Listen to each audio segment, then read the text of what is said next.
There we go. Right, okay.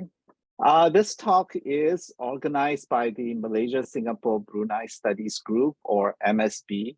MSB is part of the Association of Asian Studies, a scholarly, non-political, non-profit professional association dedicated to the advancement of Asian studies, and open to all persons interested in Asia and the study of Asia. Although the AAS is based in the United States, it has approximately 5,500 members worldwide, representing all the regions and countries of Asia and academic disciplines. That is also true of MSB. We aim to promote the study of Malaysia, Singapore, and Brunei, not just in North America, but in the region and elsewhere through partnerships with like-minded institutions like Academia SG, Malaysian branch of the Royal Asiatic Society, MASA, and so on, and through events like this one. I remember when I was doing my fieldwork for my PhD in Malaysia, the 2008 PRU was in full swing, and during the campaign period, I did absolutely no fieldwork because I attended every campaign event that I could, day and night, just trying to soak things in, trying to feel what was on the ground, take pictures, and so on. At that time, you could find some charamas online, but I think the social media campaign at that time was, how would you put it, fledgling at its best. Today, the online platforms have proliferated, and campaigns are so much more savvy right now in using them. One can burn hours every day listening to charamas and campaign events and shorts and so on Insta, Facebook, TikTok, YouTube, WhatsApp, Telegram, whatever, you name it, they are there. I feel like reading Malaysia Kini is so 2008. But even as I and many others lose ourselves in this online rabbit hole, there really is no substitute to being on the ground. Interacting with crowds and candidates and passers-by, one can smell, feel, hear the crackling atmosphere or the lack of, on the ground, which is difficult to capture through the internet. And that is why the MSB has organized this talk today, okay?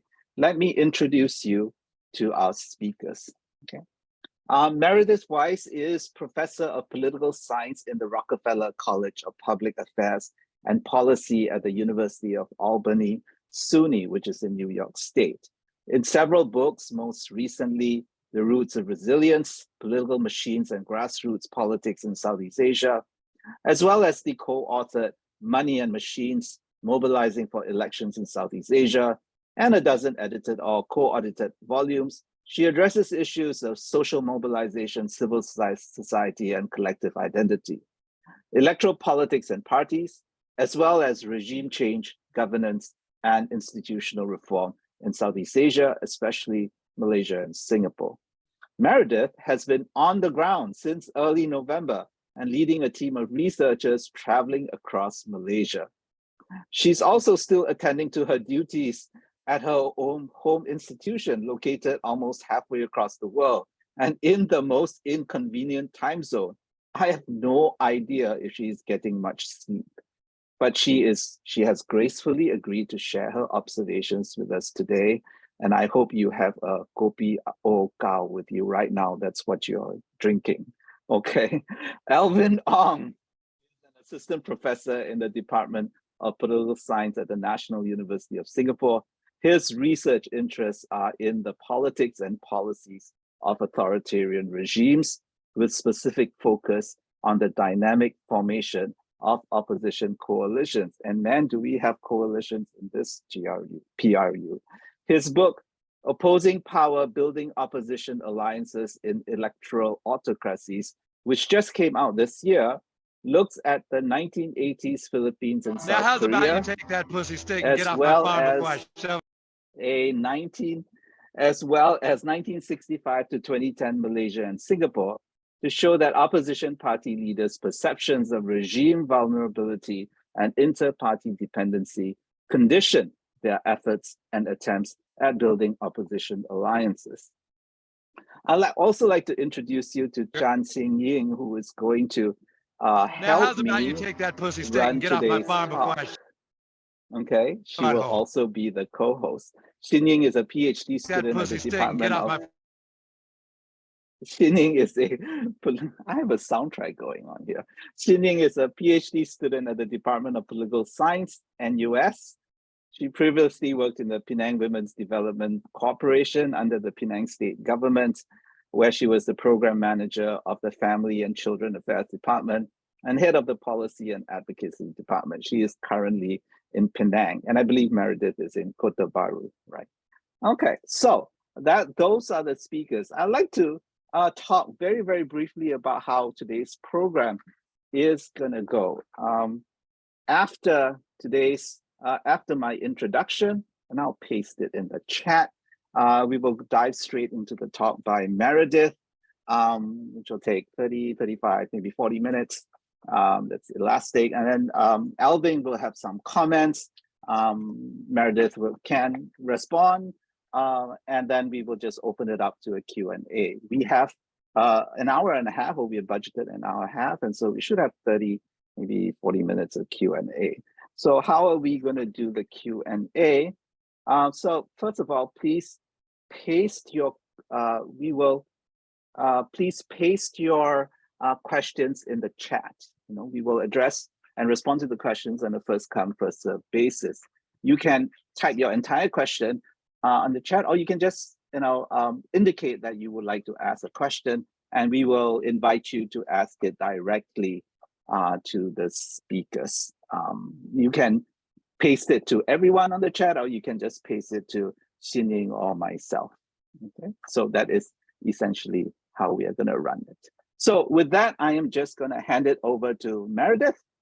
Take it over. Okay, thanks very much. Let me just get my screen share going.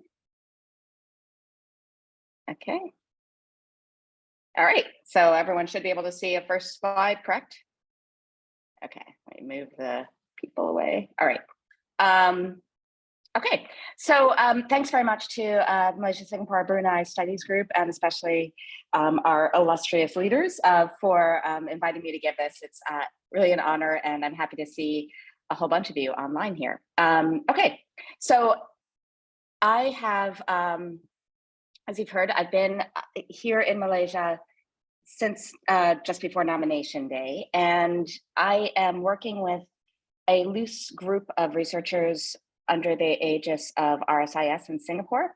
So there are a couple of people from RSIS who are involved, but then also a group from Malaysians, and then also one Australian. And then we are coordinating also with Merdeka Center in terms of data, and then parts of the research itself beyond just the number crunching. And so my great thanks to Ben Sufyan and the rest of the team at the Merdeka Center for the data that I will show you. And I've noted here the source of that, the nature of that survey. The set of data that I'm using are from right before nomination day, so the end of October. I will say that just overall themes here are that this is a very unusual electoral landscape. It's a very unusual campaign. The outcome is unusually uncertain.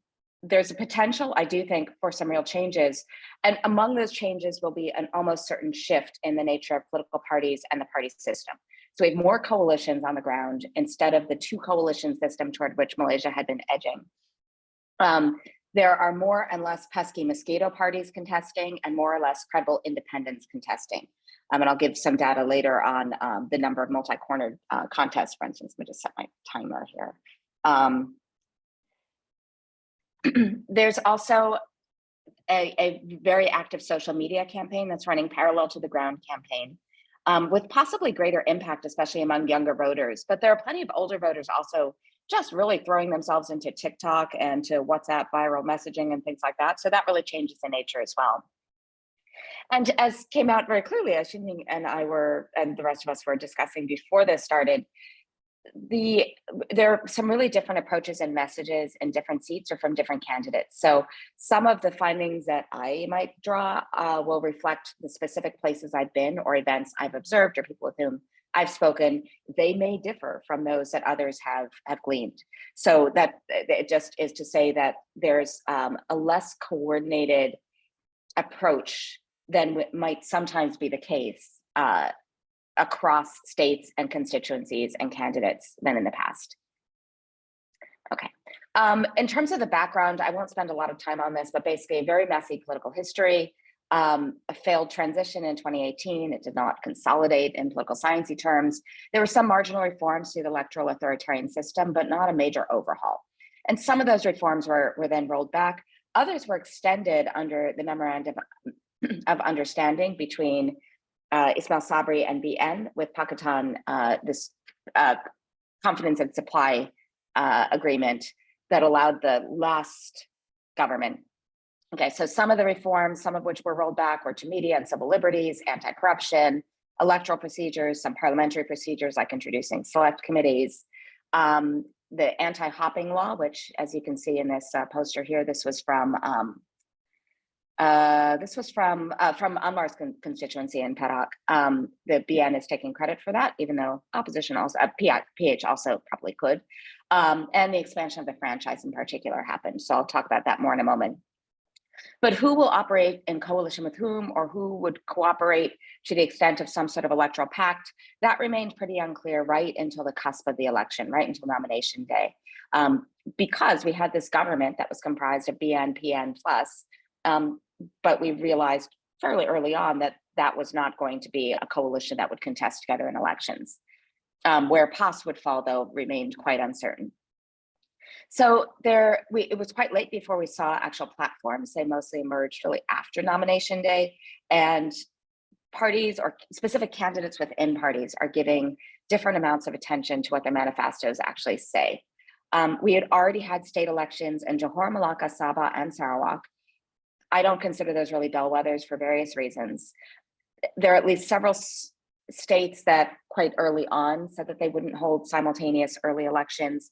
And now we know, of course, that the Pakatan states of Selangor, Penang, and Negeri Sembilan, as well as the PAS-held states or Perikatan Nasional states of Kedah, Kelantan, and Terengganu will hold their state elections later. Most seem to expect that they will just wait out the term and hold them when elections are due, essentially a year from now. But we'll see. Those are likely, at least as of now, to be at the same time, though, just given discussions we've heard. And then it's just Pahang, Perlis, Perak that are the BN-controlled states that are holding state elections simultaneous with the federal elections now. So we have a lot of people who are worried about having to gear up for state elections again in a year, and others who are exhausted after having fairly recently expended a lot of energy and money on state elections. That all of this also means less opportunity for voters to split their vote strategically, or that they'll have to do so at the second stage of the state election. So we know from past elections, for instance, that non-Malay voters in a place like Penang in particular may want a federal government that has an opposition voice, but a state government that can get federal funds. That's a lot. So it used to be you vote for MCA or GAKAM because they're in BN, the state level, but you might vote DAP or later on another opposition party at the federal level. So you have an opposition voice in federal, and you have a BN-held state government, which channels resources. But that sort of thinking, however it may go, will be different this time because it's not a simultaneous election.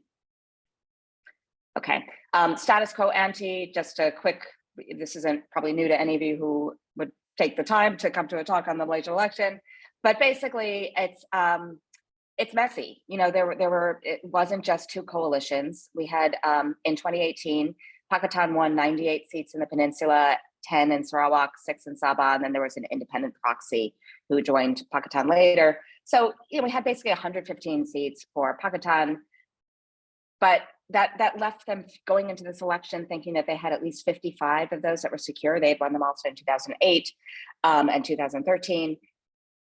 With at least 60 seats, the assumption was and remains that Pakatan could have bargaining power to form a possible coalition. It wouldn't guarantee leadership of that coalition. It wouldn't guarantee being in the coalition, depending on how the other parties fare. But if Pakatan wins over 80 seats, chances are good that Pakatan can ensure a stake in the government.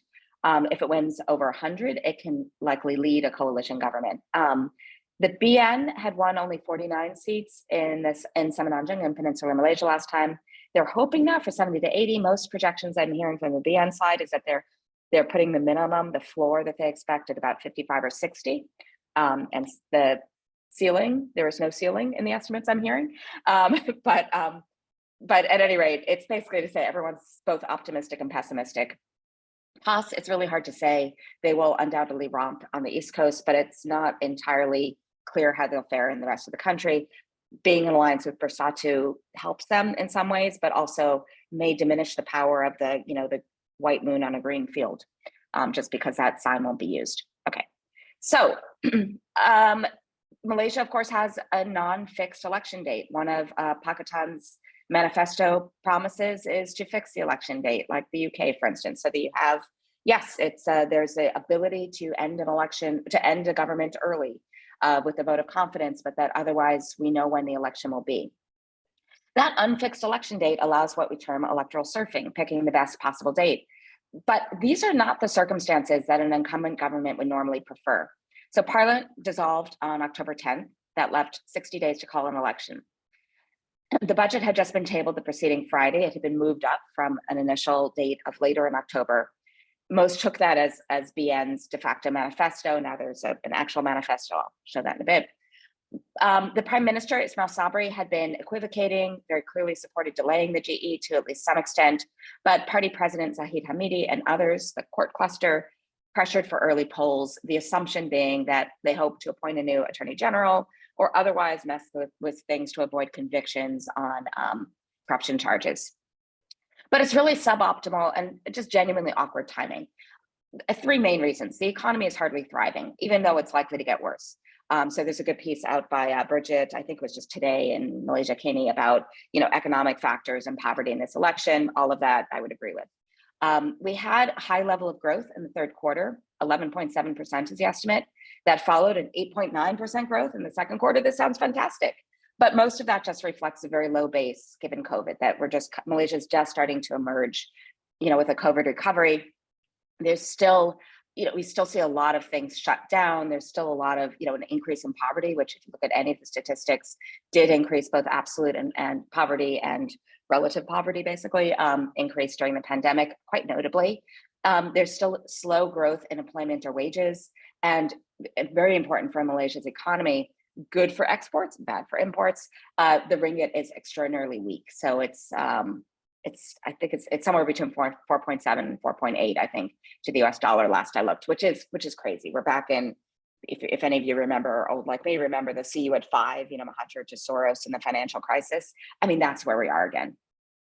And a possible global recession is really bad for Malaysia because it's so export dependent. So it's basically just bad economically.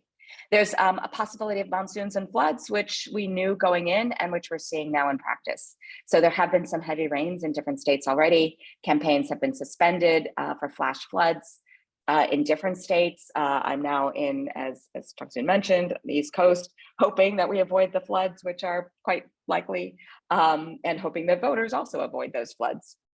But the Undi Banjir slogan is real, the voting in a flood.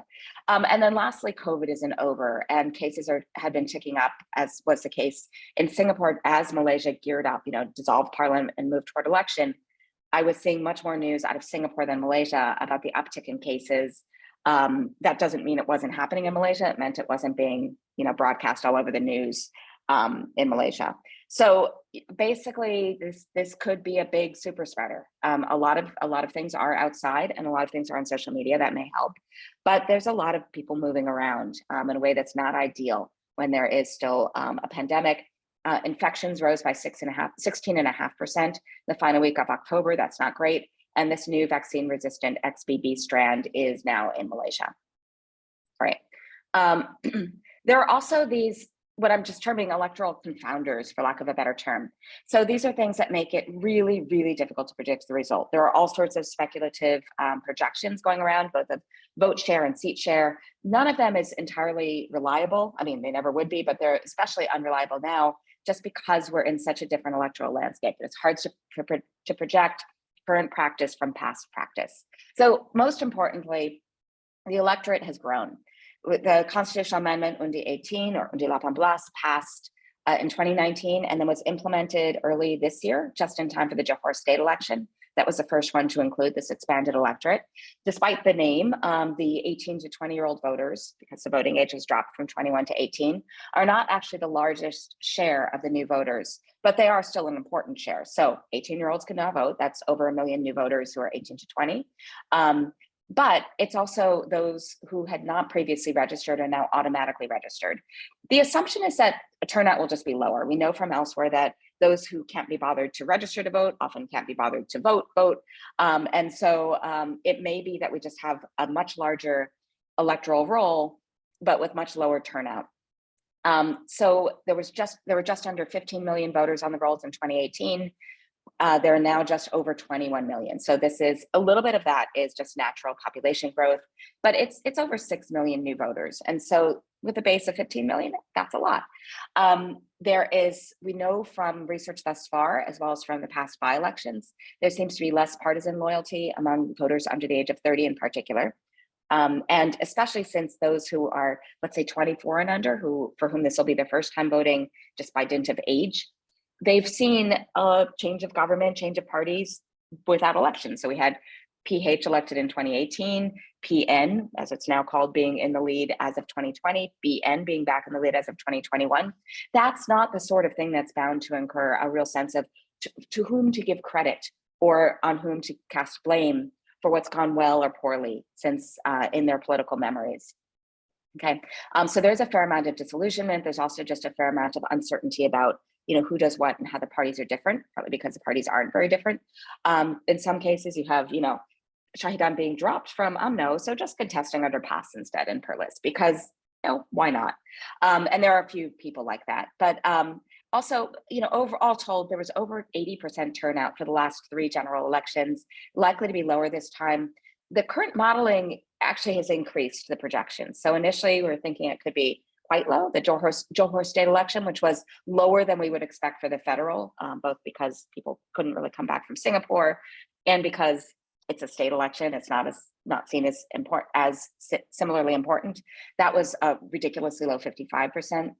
But, we're thinking it might be somewhere in the 65, 70%, but now the latest modeling I've seen suggests about 76% overall. That could hold, in which case that's less of a drop than we might have thought, given the expansion of the voter base. We can't read, there are a lot of, as I said, tallies going around of projections for the vote. You can't read too much into the predicted popular vote tallies, given the demarcation of constituencies. So 100,000 votes in one place means 1 seat, in another place it means 3 seats. Also, some constituencies have a fairly high proportion of voters who live and work elsewhere, whether it be Johorians who work and live in Singapore and come back to vote, or thousands upon thousands of East Coast voters who actually live and work in the Klang Valley, and again, Balik Kampung to vote. There's also expanded postal voting this time, including in neighboring countries. It used to be that you had to be military or police or diplomatic service or live farther away to be able to register for a postal vote. That said, it's not clear yet how many postal votes will actually come in. It was a demarcated period in which one could register. A lot weren't really aware that that was happening. And then there's not really a past record on which to estimate how many will actually turn out by post. And then lastly, there's, apart from like these constituencies and so forth, there's also this issue of coalitions. So we have 3 core coalitions on the peninsula, BN, PN, and PH. PN, for those who are unfamiliar, that's KAS, Bersatu, and Gerakan. BN is a slimmed down BN, it's just its core parties. And then PH is, of course, DAP, Keadilan, and Amanah. And then there's also GPS and GRS in Sabah and Sarawak and Sabah respectively, as well as Warisan, which is the strongest other contender in Sabah, but also as running candidates who I haven't met anyone except maybe somebody from within the party who expects any of them, I mean, honestly, even to make their deposit, to get the deposit back, but they're not expected to do well on the peninsula. So that's very messy. There's a very good possibility of a hung parliament and a post-election coalition, and I'll come back to that theme. Okay, we see, I'll just very briefly, people are really unhappy. This is popular sentiments about the direction of the country. Red is bad. So as you can see, people are not really happy with the direction of the country. There are three major inflection points here. We can see May 2018. This is the last election, GE15. We see the Sheraton move, which is when that government collapsed. Another major inflection point. People become happy with the government again. Here they're unhappy, become happy, unhappy, become happy. That's mostly reflecting just the Malay vote share, not Chinese voters remained unhappy in 2020. And then there's Muhyiddin's time is very choppy. This is when Ismail Sabri comes in again from unhappy to happy very briefly, but then unhappy quickly again. This has not been a very positive time. It's a weird time to hold an election, as I said. But so Muhyiddin's government, this period, whoops, sorry. Sorry, I'm going the wrong way. Okay, yeah, I can do this. Okay, Muhyiddin's government here was especially choppy. So hugely negative sentiments now. I mean, if we look at what we saw on the cusp of the last election, the sort of 12% support, 64% were happy afterwards, 12% were happy before. But if we look at the level of 54% dissatisfaction with the direction of the country on the cusp of the last election, we're at 72% dissatisfaction with the direction of the country now. This is not good. There's been a near steady downward trajectory since Ismail Sabri came into office in last August 2021. By July 2022, we had a clear majority in any ethnic segment that saw the country is going in the wrong direction. That doesn't mean there's agreement then or now of what would set it right.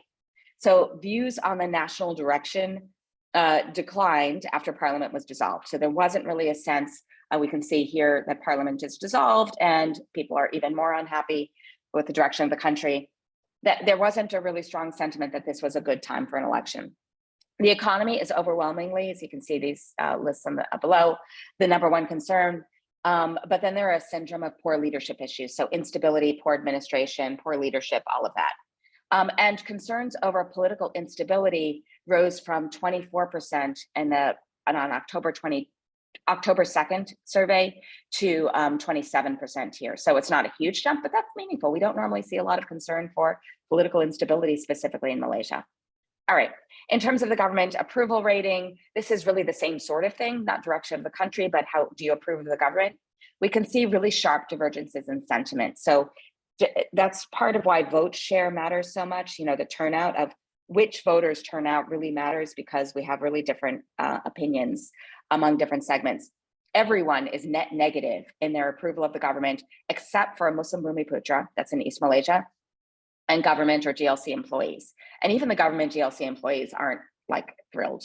And interestingly, if you look at the age groups here, younger voters are happier with the government, which I will say on the ground, most people seem to take as BN rather than PN, the incumbent, even though all were involved.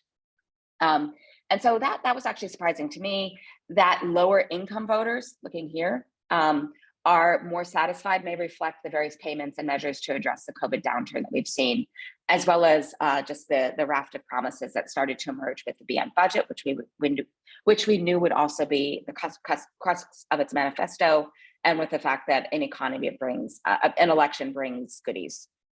Okay, Prime Minister's approval rating, again, Muhyiddin ended on a high note, which perhaps explains the greater support for him now. I'll come back to that, but really, nobody's really, stomping through here. Okay, lots of promises. So these are just, different campaign posters from around the country. Some of them very specific, some of them not so specific.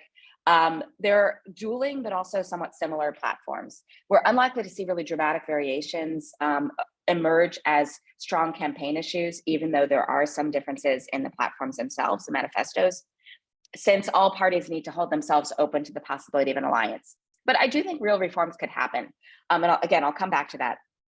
I am seeing some pretty clear issue focus, though Jinying mentioned beforehand that she's not seeing so much of that discussed in drama. I think it just depends on the specific leader one happens to hear speak on a given day. So overall, it's not a dramatically more policy-focused election than usual, and the policy issues that are raised are more by Pakatan than the contenders.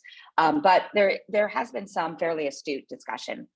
Some of that may be playing to the online audience rather than those actually there. I'm surprised to hear, like, a morning address that gets into the details of food security, but that may be for people who are listening later. So issues beyond the cost of living, but also a lot about the cost of living, and some very thoughtful and specific proposals in all three platforms. Most, if not all, of the people I've spoken with will say that the key issues are economic, so job creation, cost of living, and so forth. That's a refrain across so many candidates, but so is a refrain that the voters will vote for them and not for the party. So they build support by service, by working the ground, by providing bantuan, by all of that, by being accessible. That's not new in Malaysia. We always hear that. But what makes it distinctive now is the fact that, especially for party hoppers, we hear a lot of, they don't care what party I'm running under because they're voting for me. And so, again, I will come back to this among other issues, but this is, I think, an important development for Malaysia and could be, worrying in terms of political stability. All right, these are the three manifestos. I'll just touch on a few themes that come up in each of them. For the BN, we have the stability and prosperity themes, the Padu, Perancangan Amal dan Usaha. The income support for low-income households is big, education support at all levels, citizenship rights for children born to Malaysian women abroad. That actually is a common theme, should have passed last time, didn't. Ways to attract foreign direct investment, including things like new visa types, efforts to address food insecurity, some environmental measures, so 30% renewable energy generation by 2030, electric vehicles, things like that. And they're all pretty long manifestos, so there's some good summary pieces if people are interested online. For Perikatan Nasional, this is a Tawaran PN Best, which is bersatu dan stabil, bersih, sorry, the clean and stable, bersih dan stabil. There are 12 pillars with specific approaches under each.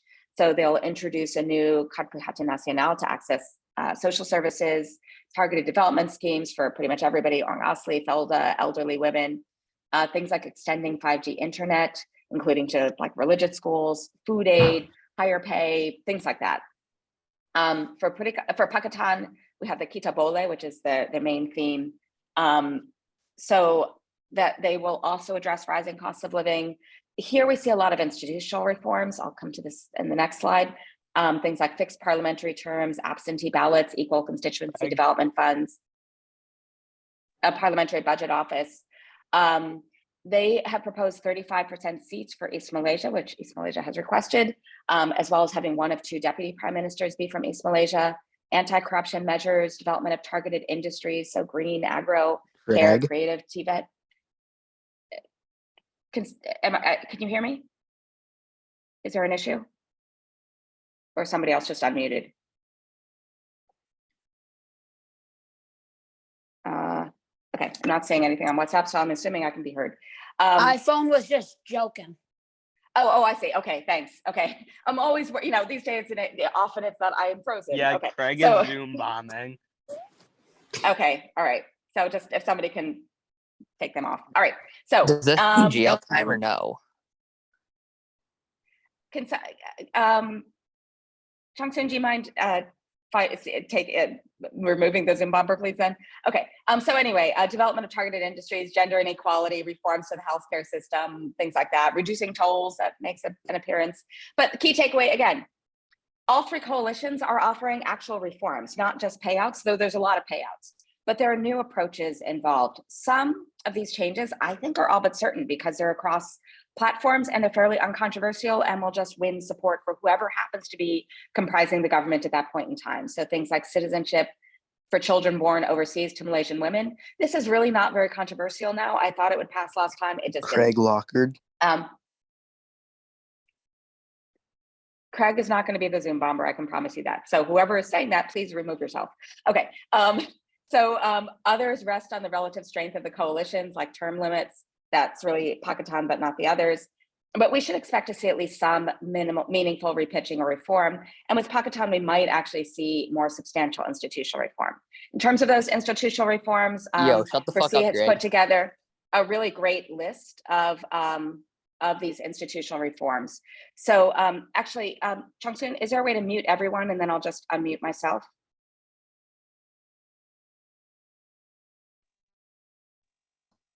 So I will just unmute myself. Craig, Thanks. be quiet. I'll mute. Pardon? No, Craig, don't worry. It's a Zoom member. They're just picking on you. We'll figure out who it is and remove them. All right. So a key difference. Like kindergarten. It is. Sorry. Don't you feel young again? It's revivifying. All right. So a key difference across manifestos is in the commitment to institutional reform. So Pakistan outperforms its competitors, at least in its promises. But some things like local government elections that had made a comeback in 2013 and then disappeared in 2018, that's again gone. Okay. So candidates, so many candidates. So there was issues of like selection issues in several parties, but especially in Pakistan Hanapan, where from among Adilan candidates, Anwar was seen to have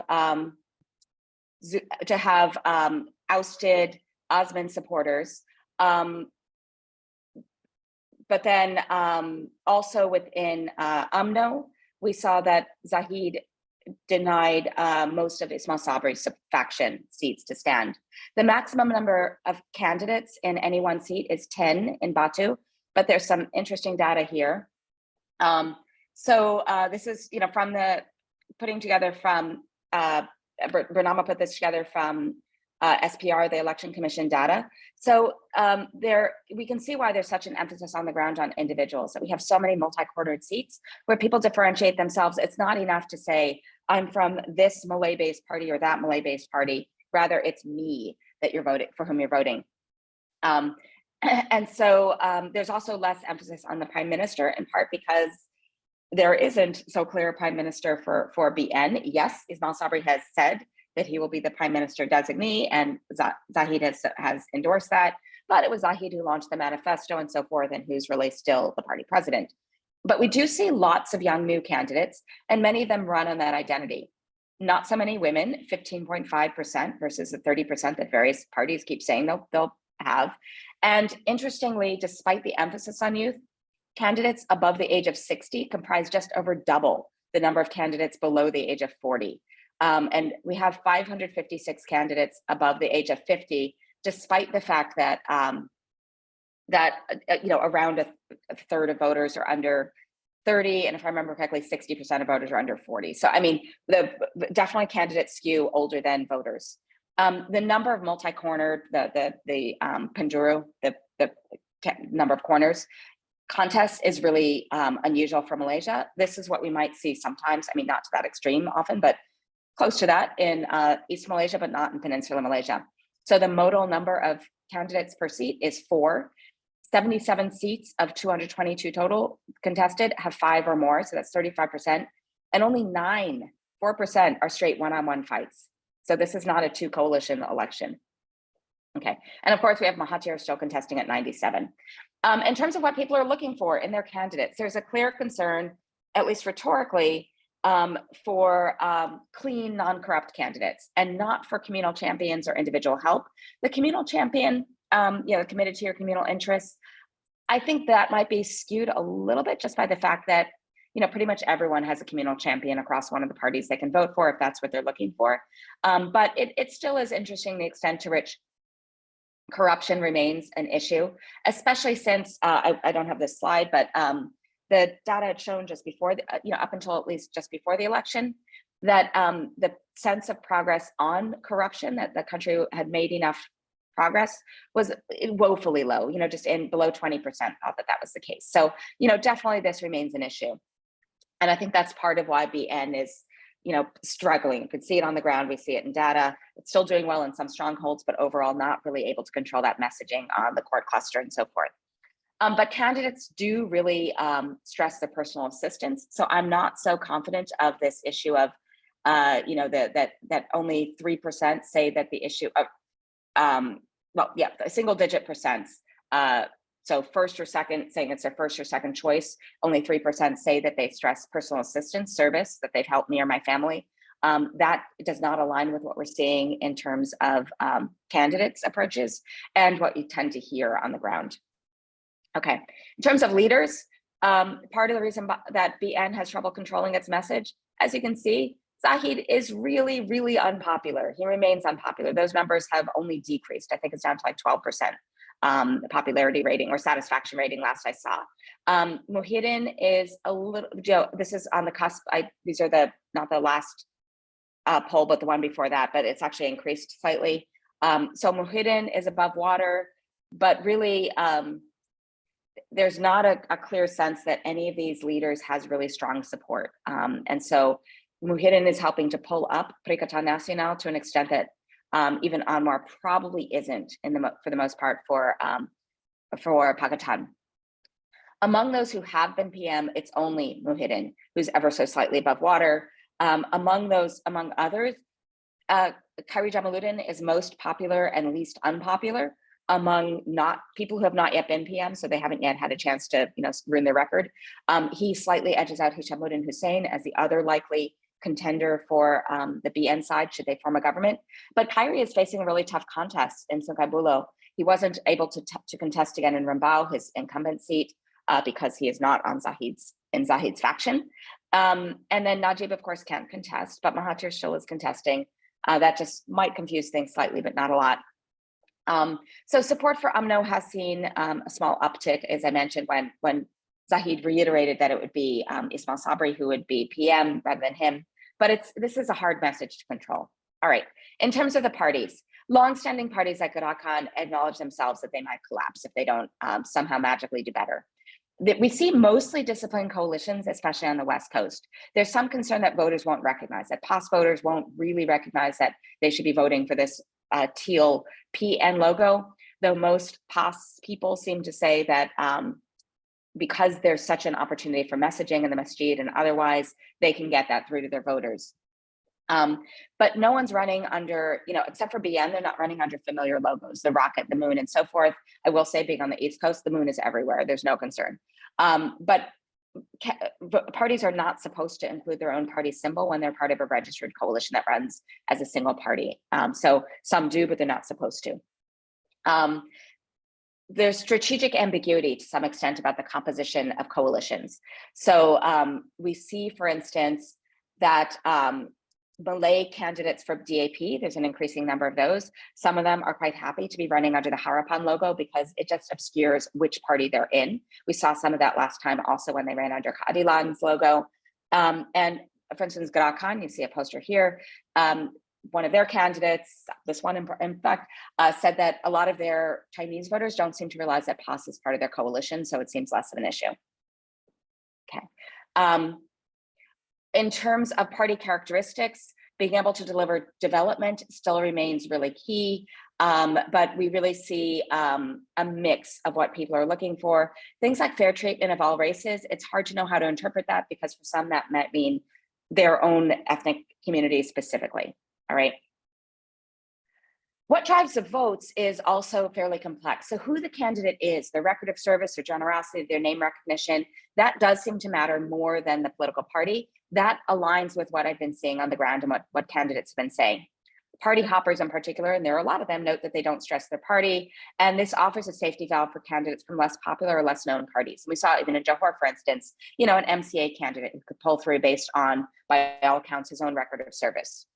There's much discussion of youth, especially given Undi 18, but the youth vote is not in line with what we tend to assume about Malaysian voters. So most importantly, party loyalty is quite low, which reduces predictability. 16% of new voters are 18 to 20. About 20% are first-time eligible, so under 25. 60% are under 35. 60% of new voters are Malay, which is actually a little bit less than the overall population percentage for Bumiputra, but is still a high share. The population, it's worth noting, is about 78% urban, 90% internet users. A little bit lower percentage are urban voters, given where they actually vote. Fairly few youth say that they're actually interested in politics, despite how much emphasis so many give to youth as supposed uber Democrats, and far from all identify as progressive. They're more devoutly Muslim overall and inclined toward political Islam. And then, turnout in Johor, for instance, again, not a great bellwether, but not totally insignificant, of course. That was actually slightly lower for the Johor election among the younger voters versus higher, which was slightly higher in 2018. Okay, I've got to speed this up a little bit. So undecided voters, there are a lot of them. The number is coming down, but on the cusp of the election, nomination day, about a third said that they were undecided. And most campaign teams I've spoken with say that they do target the swing voters, the atas pagar, or they give up on targeting PAS if they're not PAS because they're too party loyal, and instead they target, BN voters. Those under 40, though, as you can see, are much less likely to have made up their minds, which might be because they're paying less attention to politics, because they're less party loyal in general, but that's a really important constituency to target. Okay, implications of all this, and then I will wrap up and turn things over to Elvin. So there's a trend which is not entirely consistent since May of this year, of declining support for the BN, even though they control the government, and support for Perikatan. That was especially so right on the cusp of and after nomination day. So the survey between 28 October and 8th November data shows that BN was declining, PN was increasing. There's still almost a week to go. That could change again. The largest share of voters remains uncertain, still about 1/3 as of the start of the campaign. Pakistan has the highest support overall, but the lowest support among Malays. So they're gunning for, what I've heard from PH strategists is they will target somewhere around like 25 to 35% of the Malay vote. They'll be pretty satisfied if they get 15 to 20%, which if they couple that with a high turnout among non-Malays, still gives them a good showing.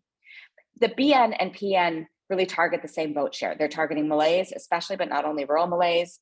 They have a token presence through the MCA or Gerakan among Chinese voters or non-Malay voters. Generally, the BN has a token presence from the MIC, though at the cusp of the election, the MIC had threatened to pull out overall over seat allocations. They came back in.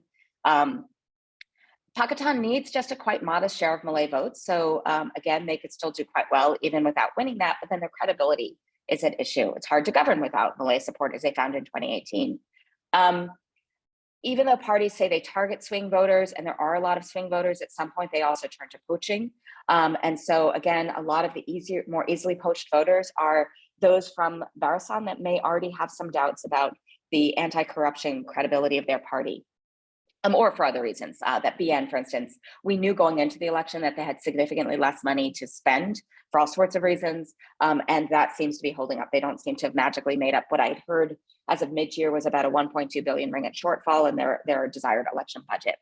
But other implications, longer term effects are likely in the shift toward weaker and more fungible parties and less certain or less centralizing and strong prime minister. Being shut out of the federal government would really devastate UMNO, and I think possibly just kill off the dregs of the MCA and the MIC. They live on having a cabinet post or two. A poor showing for Gerakan could kill off Gerakan. They're down to one headquarters building in Penang, their stronghold. All the rest of their Balik Gerakan have been shut. They're holding on by a thread, just galvanized by, they acknowledge aging grassroots party volunteers, the academics and professionals have left. A loss for Zahid Hamidi in Bagan Dato in his constituency, which is possible, could make a BN plus coalition much more palatable for potential partners. So in other words, Perikatan or Pakistan could decide that UMNO without Zahid in the core cluster, that's doable. And why I say it's possible, yes, he brought lots of development, but what we're hearing on the ground in Bagan Dato is that came in his couple of years as DPM, Deputy Prime Minister, not in the several terms he had before then.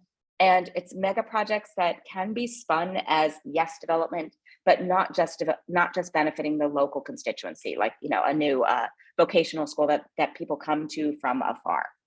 All right, Pakistan will have a harder time negotiating a coalition agreement because of the demonization of the DAP. That whether they can get potential partners, especially PAS or UMNO, depending on the coalition, to be willing to work with the DAP. It will be another implication.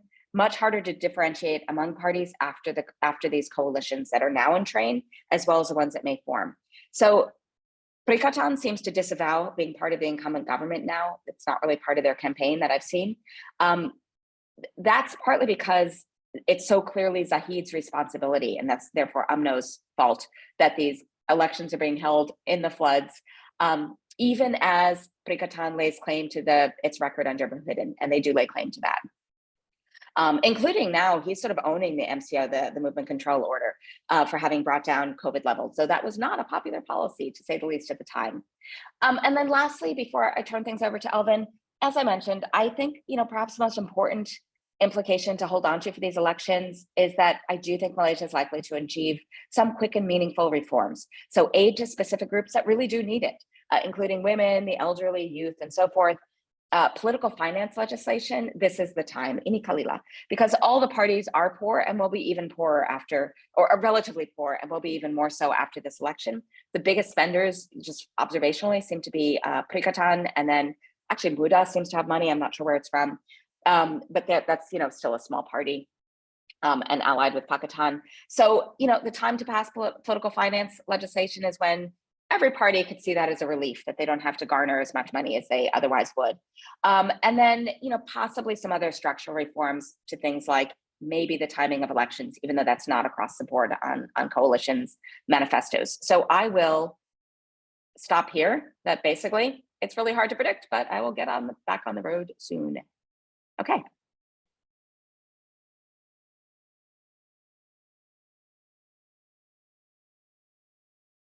Elvin,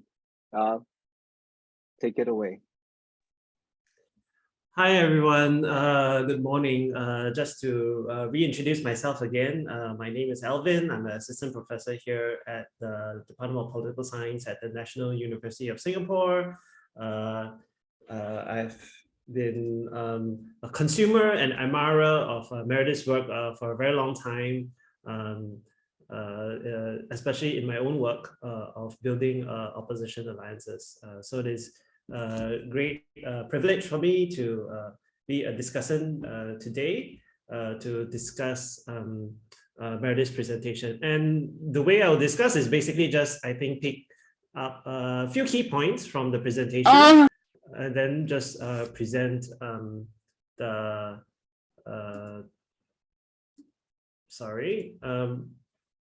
present some questions, right, which Meredith may want to respond to. So I think one of the first key themes which I picked up from Meredith's presentation, which also seems to be circulating quite a bit, is the idea of this great uncertainty, right? That there's great uncertainty over who will actually turn up to vote at the polls. There will also be actually great uncertainty over what kind of campaign appeals will work. And there's also great uncertainty in who will win basically a majority, right, in the post-election. So amidst this great uncertainty, kind of a lot of people are basically following the polls, right? America Center comes up with some survey, generates a bunch of discussion. Other institutes come up with surveys, generating a whole bunch of discussion. And these surveys generally try to provide us with some idea to reduce the uncertainty, right? To predict what will happen come election day. But then the question that I'm interested in is, in the past, approaching, say, the 2018 elections, there were also a lot of surveys that tried to predict, and famously, not a lot of survey firms saw the downfall of Barisan Nasional in the 2018 elections. So then so I was wondering if, Meredith, if you have any insights to what the survey firms are doing to basically try to get their predictions a little bit more accurate this time, right? Is there some sense of maybe they are trying a different method to do their sampling a little bit better? Are they trying to use a different method to do some of the analysis of who will turn out in each electoral seat better? So how confident can we actually be if, say, Medical Center says 86 for Pakatan Harapan, and what is that kind of confidence do we have in that in terms of reducing the uncertainty that people might have? So that's the first question for me. The second question is really around this idea of like economic issues, right? The second theme from your presentation is like economic concerns is really a big issue for a lot of voters.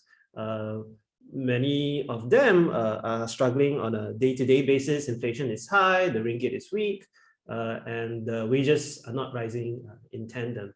So even though the statistics tell us that the economy is booming, it is not actually trickling down to reflect on the actual quality of lives of everyone. And one of the interesting corollary, which I felt that your presentation didn't mention, is this idea of money politics, right? I know you wrote a recent book with Alan Hicken and Paul Hodgecroft on money politics in Southeast Asia, right? And it seems like there is kind of an absence of discussion around money politics in these elections. And I would imagine that, if the voters are struggling and the politicians will be happy to dole out money in order to, say, buy votes, right? So then the question, if money politics is out of the equation, or less of an influence on people's votes, then I would imagine that perceptions of the coalition's credibility in managing the economy would be one kind of important driver of people's vote choice. So I was wondering if you have any sense of what are people's perceptions of which coalition is better for the economy, right? That they'll put more money in their pockets eventually. Is it Pakatan Harapan that will be better for the economy because they have this reformist kind of agenda and then they will root out money politics? Is it Barisan Nasional that will be better for the economy because they will be more stable government because they have been in the government before? Or is it Perikatan Nasional that is better for the economy and for my pockets because they seem to be running on this platform of like stability and cleanness, right? So everyone seems to have their appeal on driving the economy. Just want to have a sense of like which voters find more credible. Yeah. And then lastly, finally, you talk about one particular theme is the question of what happens post-elections, right? And there's a lot of uncertainty over who will form the government post-elections. But I was wondering on the particular question about who is potentially going to form the government is actually somewhat driven by who the Agong considers to have the majority of the support of the legislature and who will therefore appoint as prime minister, right? And I'm not exactly sure about the exact wording in the Malaysian constitution, but do you potentially sense that after the elections, there may be a struggle for legitimacy about who should have the actual legitimacy to form the government, right? Because if Pakatan Harapan has, say, the most number of seats, let's say they have 95 seats, right? Anwar may come up to say, oh, look, I have the legitimacy because I have most number of seats and I should be given the first mover advantage to try to form a coalition with, say, Sabah, Sarawak parties. Whereas on the other hand, BN might come up to say, oh, no, wait, actually, the number of seats that you win in a coalition doesn't matter. And we already have this deal with Sabah and Sarawak, and therefore we can form a coalition government. So it seems that there might be a potential for this struggle for legitimacy again on who has the confidence of the majority of the legislature, and you will kind of put the Agong in the dilemma again. A little bit like what happened during the Sheraton move, right? Nobody was actually sure who had the real legitimacy as the prime minister to form the government. So just wanted to have your thoughts on that. So those are the three questions that I have. You may want to respond or take more from the Q&A.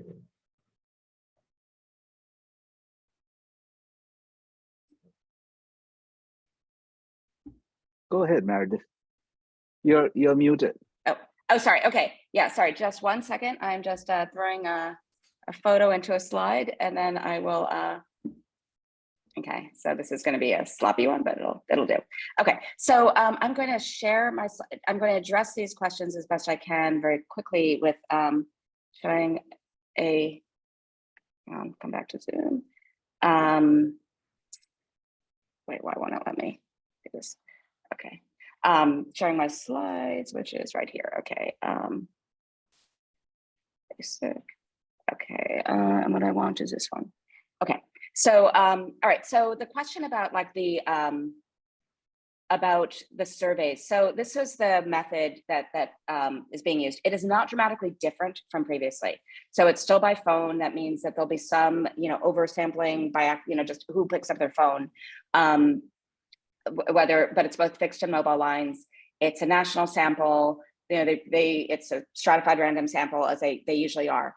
Okay, so you'll notice the key thing to notice here is that it's an almost 3% margin of error, which is standard for surveys. But we know from past elections that a number of seats are likely to be won by smaller margins than that. And that was a big issue in the last time. So a tiny shift in vote share, which when you have 31% or so, basically a third of voters who say through this procedure that they are undecided, that means I don't have strong faith in these predictions. They're better than nothing. They weren't dramatically off last time. It's just that, again, tiny differences in the predicted vote share in a particular constituency can make for a big difference in result.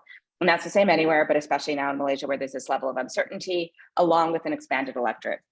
There are, again, any number of predictions floating about, but they're changing pretty substantially day by day. So Merdeka is doing daily tracking to try to get a better handle of things. So they're estimating that like by a few days out, they will have a more solid prediction, barring something suddenly happening like a flood in a state that, on election day, which could throw everything, out the window, but, or an LRT breakdown as in the Klang Valley now. But going back to this, you'll note that in terms of prediction, this is just trying to predict turnout.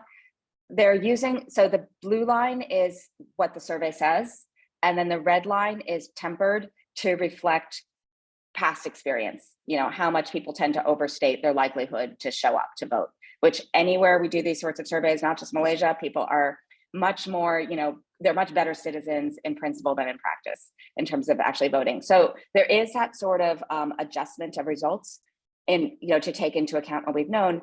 But at the same time, again, an expanded new electorate of people who have not voted before, weren't registered, or were too young, that complicates matters. Okay, the next question you had was, hang on, I can't see my little sticky note where I put it, so I'll just go to the next one. Oh yeah, so the performance.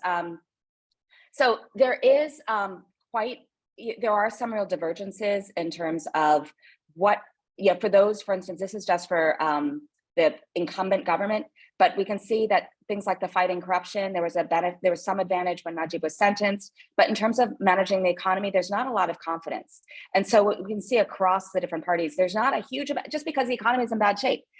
No one seems, the candidates may say we are the silver bullet, but I'm not seeing much sense that voters really believe that. And so, part of the reason Khairi Jamaluddin is enjoying better popularity is he got the vaccine. So you can see managing the COVID pandemic, that is one thing on which the incumbent government did well. So even though he is in Ismail Sabri's faction rather than Zahid's faction, he still got to stand because it would have been just flat out stupid. At least that's my expectation of what the logic was for BN not to have him stand. But so I don't think there's a clear sense that one party will do fantastically well at managing the economy. That has in the past often been where, BN seemed as, to have an advantage. And they are definitely targeting more in their manifesto, it seems, things like targeting foreign investment. At the same time, I'm hearing from Pakatan, they're touting their record of attracting state-level investment in PEDOC in the years in which they controlled the state government. We haven't seen a lot of that messaging before because they haven't controlled a lot of state governments, but they are continuing with what's been a past theme of look how rich Penang and Selangor are, as though if then Pakatan governs other states or the federal government, they too will be equally flush. That's a bit of a stretch, but at the same time, they have had a good record of economic management in those two states in particular. Okay, perceived financial strength is another way of getting at that question. So again, red is bad, and there's not a lot of confidence that the incumbent government has really great financial strength. Okay, but just this is a really sloppy slide, but so in the past we've seen, so money politics. Money politics, as we argue in the book that Elvin mentions, we can see at three basic levels. One is the retail politics of vote buying. We call that micro-particularism. The next is meso-particularism, which is things like bringing a road or housing development or school to a particular constituency.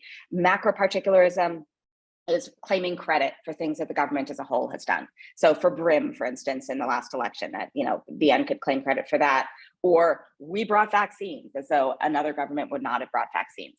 And so here we see this is Simsat Sin, who's running in Bayan Baru and for Harapan. He's with Keadilan. He he has billboards, touting the number and value of projects that he brought to Bayan Baru, to Penang, which is something that, again, previously it was really BN that could run on that sort of record. But now we're seeing that from all sides, basically to say, in terms of economics, this is a safe bet. Let me just check now that I can see. And then the question of who has legitimacy to form the government, I actually think that could be an issue. I agree with you, Elvin, that might come up. So it has already come up with the last two governments under Muhyiddin and Ismail Sabri, especially if Pakistan has the largest share of the seats, but does not have a strong showing among Malays. I would see this as a difficult decision for the Agong of who to select. One would hope that ideally the parties or the coalitions themselves would recognize this and would find a way to square that circle to make sure that they give a strong showing for a Malay-backed party, even if Pakistan forms the government. Anwar himself doesn't have tremendous support except in his own party, so that could be an issue. But I do think that that's going to be thorny because the Agong has shown that he is willing to take a stand, starting way back with around the 2008 election, GE13 with GE12 with Perak. And we have more than one candidate who claims, or more than one coalition potential leader, potential PM, who claims to have some, royal sway. Okay, I'll stop there and turn it back to you. Thank you, Meredith. We have a couple of questions in the chat. I'm going to read it out because not all of us are signing in through the computer and can have the full features of Zoom or are able to pose their questions personally. So there's one from Stania Puspawardani, and she asked Meredith, are online campaigns significantly influencing the election or not? Whether Malaysia also has a content farm or paid buzzer, such as the ones we saw in the Indonesian election campaigns? Would having three big coalitions and large undecided voters, does this point to less polarization in the electorate? Okay, these are great questions. So social media, the online campaigns will significantly influence the election, just flat out, yes. Fewer people are showing up even for organized campaign events, so some are getting a good turnout. And especially as the rain and floods, if they tick up even further, that will give even greater space for social media. Everyone has a social media campaign. I will say it was quite sweet, sort of that, Gerakan sort of said, well, they don't really have a good team for that. All their grassroots supporters, their eyesight's getting a little old, so a little bad. So, they're not great on social media. Everybody else, though, they have teams of people doing this. And some are really clever. A lot of different campaign theme songs, for different constituencies, some for the coalition overall, Pakistan has one. But others, it's like, this is about, Bagan Dato, my theme song. But so the assumption, so campaign teams have been saying things like, yeah, we just get 300 or 500 people who show up for the trauma, but then we can see on Facebook Live, there are 5,000 watching. How closely they're watching, I don't know. How many they're watching, which parties, how many, whether they're surveying the ground, online, I don't know. But TikTok is everywhere. I am not a TikTok user. I do not want ever again to be a TikTok user, but I've had to look at TikTok. And some of it's quite sweet. So I will say, my colleague from the ANU, Ross Capsule, is part of this sort of loose group of people that we're coordinating. He's working specifically on the social media campaign. And then Kokin is writing on specifically TikTok as well. So he'll have a commentary with RSIS. You can keep an eye out for that on the TikTok campaign. Ross will have some RSIS pieces and then a journal article on the online campaign broadly. But so I know from being there for his research that because this is not really my specialty, that most of the campaigns say that they have their own social media campaign, but then some have also a more centralized presence for that through the party or through the coalition or both. It's very expensive to get videographers and such like, and some have really astute social media teams, some have less so. But yeah, there is so much going around virally, both for and against candidates. In terms of the content farms, paid buzzers, yes and no. So it's not clear to me, Ross may have a better sense by the end of the campaign, how much parties are really doing that this time or how much they're outsourcing that. I've heard some rumors of like these same people who worked in Indonesia or the Philippines working in Malaysia, but we have heard open acknowledgements by people on campaign teams that yes, they have fake accounts and they get on there and troll, or that they get on there and post things. So so it's somewhat in between. I think we won't have a really clear sense for a while yet of how much so. And then less polarization. Yeah, I do think that there may be less polarization. That's the flip side of less differentiation. So Malaysia within Southeast Asia has been known as a place with really a strong party system in which we have differentiated and then what we call reified, which means, voters have, you say, what does BN mean to you or what does UMNO stand for? They have a sense of what that is and how it differs from other parties. Even when I ask campaign staff themselves, like, how does Bersatu differ from UMNO? It's basically they'll say Zahid and corruption, or not even that, because I asked somebody from MCA, a candidate, how is your coalition different from this other one? He said, well, everybody's got corruption. So it wasn't we don't. It was what can you do? And so I do think though that the less polarization could be a real positive. One thing I've never seen before, maybe others here have, was a DAP candidate in Bentong, in Pahang, just owning the sort of, they say we're communists, they say we're anti-Islam, and just saying so many times over, communist, anti-Islam, communist, anti-Islam, to make the point we're not. But that's a hard mess to control. I'm sure the sound bites were all over the place of communist, even the DAP says it. But it's just, that's still the remaining crux, axis that remains hard to bridge, this assumption among so many, especially, but not only PAS voters, also UMNO voters, that the DAP is just bad.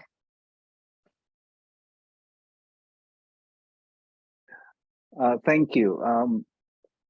Well, this trend that you mentioned about the Bentong candidate owning the arrows thrown at him seems to be a recurring theme in Rakisi Ramli's charamas, which are very slickly produced and sent live. He seems to own everything that is thrown at them, which I thought to be curious.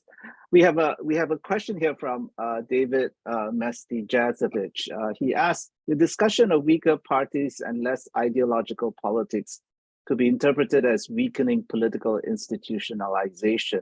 Beyond this upcoming election, do you see this as a potential concern for Malaysian politics? Yes and no. It's something I've been thinking about because my own primary focus in this election really is the parties and coalitions and where they're going. I think we'll see a weakening of party institutionalization and party system institutionalization.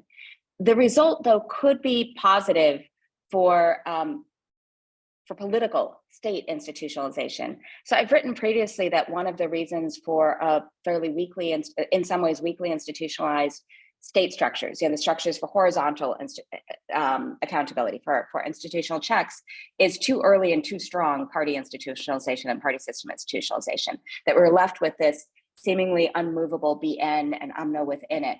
And so actually opening up to a more plural, more fluid, but less institutionalized party structure may mean that there's actually scope for competitive reformism, for the, whoever's in power to say, all right, fine, people want change, we're going to give change. I mean, for Pematang Pao, Nurul Issa's constituency, there are these massive banners everywhere, like huge. Their theme in that constituency, not everywhere, for BN is berubah, change. And so my colleague and I both did sort of a double take on saying that. We're not used to saying BN saying change, because that's not been their thing. But so I do think that there could be then, as a result of this, institutional reforms that are acceptable to all the coalitions, or at least all of those in government, that really help to stabilize the system as a whole in important ways, reduce the space for corruption, for mismanagement, for over-centralization of power. It's not a given, but it's more possible now than previously. And it's because of weakening party institutionalization that no single party can be assured of being a dominant party from here on out. Thanks, Meredith.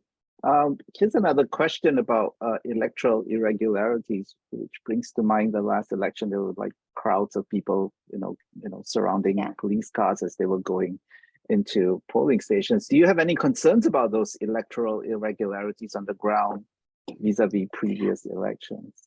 I haven't heard as much about it this time, and Bercy, I have to say, is less active on the ground this time than previously. They were really overblown last time as well.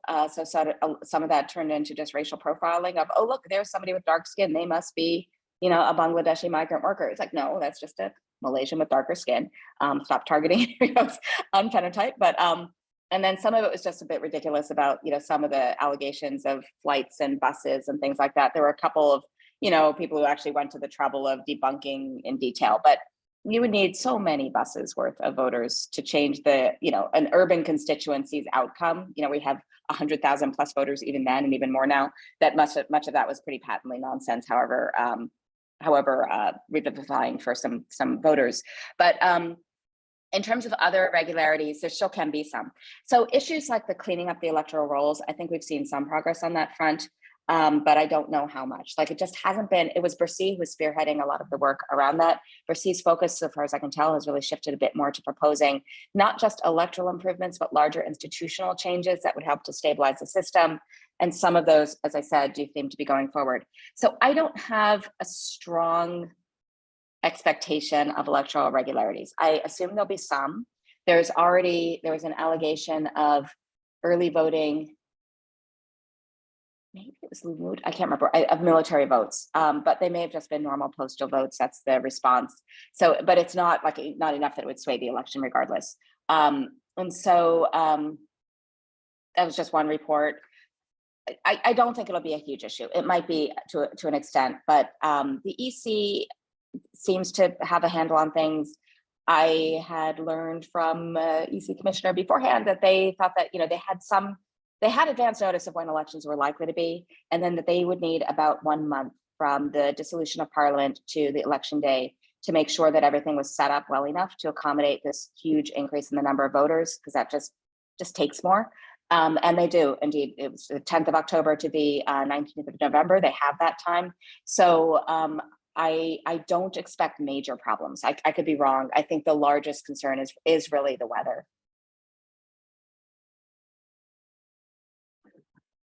Meredith, you gave a lot of stats and surveys and anecdotes on the ground. It seems that there are some main issues, economic issues, bread and butter issues, and on the other side there are popularity of personalities and maybe racial politics thrown into that. And you have these figures about who cares for these issues according to different age groups. Do you think the last week of campaigning would move the needle on these issues to make one or the other more important and sway the electorate one way or the other? It could. I mean, and this partly gets back to the point that Elvin raised about, money politics and so on, whatever form it takes. So, things like giving out flood aid I don't mean to harp so much on the floods, but it is a big issue. So different candidates are flipping, like Stephen Sim in Bukit Mertajam in Penang, the mainland, flipped his Bilik Gerakan, his campaign centers, all to flood relief centers, to distribute flood aid. Something like that on the eve of elections could really help to sway some votes to say, oh no, this person actually is, khidmat, the services. And so that could make a difference. And that happens every election, so I remember talking with Shabri Sheikh on the East Coast in Terengganu last time, and, he'd been busily distributing roof sheeting, zinc sheets for roofs, because there had been a storm that had knocked down some roofs. And so that there's a disaster relief provides an opportunity for last minute shifting of opinions. I think we'll see all the candidates touting the record of service which ties in so closely with this economic record. And all the candidates have the ability to do so. So you see a Pakatan message of we had 22 months in power, and then we fell apart, but rather the people who were who were party jumpers last time, they can't they can't jump anymore, they can't hop because there's no anti-hopping law, and also they're gone already. So what we have now is a cohesive whole, right? So you see that, and also it wasn't our fault that the government collapsed. It was the people who have now left, and they're gone now. Also, look at how much we did in 22 months. Imagine what we could do with 5 years. We can manage the economy. So different ways of spinning that message of the economy linked in with the monetary support. And I think because of increasing poverty, increasing uncertainty, for many voters, a large share, that's a harder thing to disentangle. You know, short-term economic relief is part of redeveloping the economy. All the parties have some claim to a credible record of creating jobs, of bringing infrastructure. I mean, even like for PN, like seeing, yes, PAS is the bulk of PN support, and PAS has not brought wildly significant development on the East Coast for all sorts of reasons, mostly beyond their control. They also haven't done a whole lot while they've been in the federal government. But Muhyiddin is their prime minister designee, and he has brought massive development, along with the Sultan, who's very much in his favor, and in Johor, to Johor. And so that really helps to balance out the ability to message on economic capability across coalitions, as well as the service provided on the ground, which is not just this person came face to face, which is always important in Malaysia, but also the actual assistance delivered, whether to the individual or to the community, or at the government level that they can claim credit for, like COVID relief. So I get just to some, probably won't shift dramatically, but it's possible that one or another message resonates better based on when somebody heard it, if they're really a fence sitter. I think that'll be more likely to sway votes between BN and PN than with Pakatan Harapan, just because, again, BN and PN are so overwhelmingly running after the same voters, whereas Pakatan would like some of those voters, but doesn't have a strong sense that they'll get many of those same voters. Thank you, Meredith. Elvin, do you have any thing to respond to? I have one thing which just popped into my mind right now when you were talking about Muhyiddin having potential credible claims, right, of bringing development, and all parties, all coalitions have credible claims of bringing development and being good for the economy. One coalition that has been conspicuously missing from what you have mentioned is Mahathir's party / coalition, right? We have heard nothing about Pejuang Tanah Air, right? But they seem to be fielding quite a lot of candidates across many seats, right? So are we just totally discounting them, or might they have a play somewhere? We are totally discounting them. Yeah. So Pejuang does have signs, they have flags, they have posters. It's, you know, jazzing up the electoral landscape. But we crossed the border into Kelantan yesterday and started seeing Putra flags and had to look up to see, is that part of GTA? Yeah, it is. Okay. So, you know, yellow, it's a nice color for flags. Hadn't seen that. That's the Perkasa Party, Ibrahim Ali.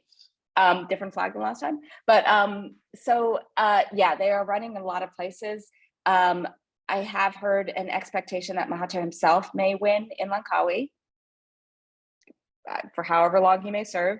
But I haven't heard any expectations, or no one else seems to be taking them at all seriously, or Warisan on the peninsula. I mean, again, there might be some place where a Warisan candidate, where I'm wrong about that, but so far the places I've been trying to ask, you know, where I've seen them contesting, but they both have money. Like, so what we did here was that, like in Penang, you may have a better idea of this, that it was Shafi Afdal paid DAP, I mean, of course you always hear these things, paid DAP candidates to jump to Warisan and stand, that he's paying their expenses. I have no way of knowing if that's true. I'm not trying to spread the rumor, so just take that as a disclaimer, but I don't know where they're getting the resources for the posters and banners and flags that they have up, but they do. Same with the GTA, Mahathir's party. So I don't, they might win a seat or two, but then they'd be in the same position as like Tien Chua, who's running as an incumbent in Batu, who thinks he has a chance. You know, I don't know for sure. I mean, he was popular, and it's a 10-cornered fight. In a 10-cornered fight, everybody has a chance. And so he may, you know, he's got name recognition. And he's hoping that he can then, he won't be the kingmaker, but he can see if he would like to ally with a coalition. He doesn't have to then, he wouldn't be legally bound to vote with them. He could vote his conscience, but then he could weigh in support when he chose to.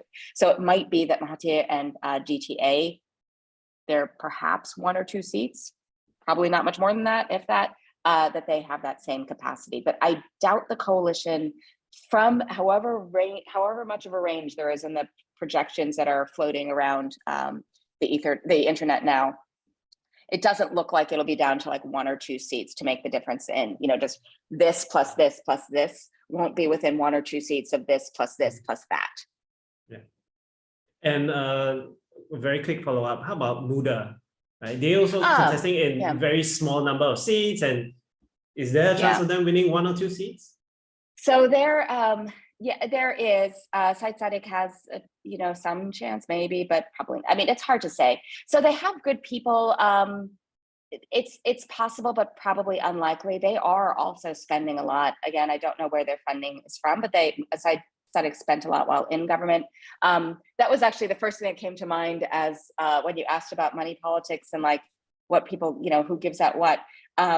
Like the clearest response I heard on that sort of question was from talking with Dr.